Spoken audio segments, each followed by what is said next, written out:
Hi అండి, welcome back to our channel. అందరూ ఎలా ఉన్నారు? బాగున్నారా? ఈరోజు వచ్చేసి మనం దోశ, ఇడ్లీ, వడలోకి కరెక్ట్గా మనం హోటల్ స్టైల్ పల్లి చట్నీ అనేది ఇంట్లోనే ఎలా చేసుకోవాలో ఈ వీడియోలో చూసేద్దామండి.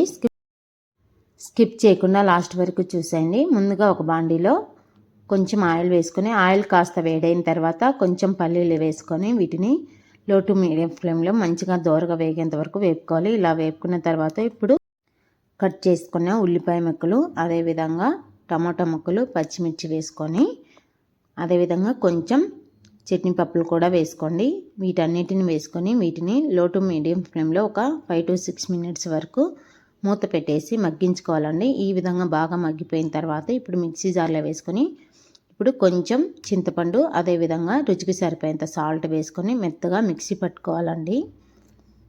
ఈ విధంగా మిక్సీ పట్టుకున్న తర్వాత ఇప్పుడు అదే బాండీలో కొంచెం ఆయిల్ వేసుకొని కొంచెం పోపు కూడా వేసుకొని కొంచెం కరివేపాకు వేసుకొని ఈ పోపుని మొత్తాన్ని చట్నీలో వేసుకోవాలండి. చట్నీలో వేసుకొని కలుపుకోవాలి. అంతేనండి, హోటల్ స్టైల్ పల్లీ చట్నీ రెడీ అయిపోయింది. మరి ఈ వీడియో మీకు నచ్చినట్లయితే లైక్ చేయండి, షేర్ చేయండి. తప్పకుండా మన ఛానల్ని సబ్స్క్రైబ్ చేసుకోండి. ఎలా ఉందో కామెంట్ బాక్స్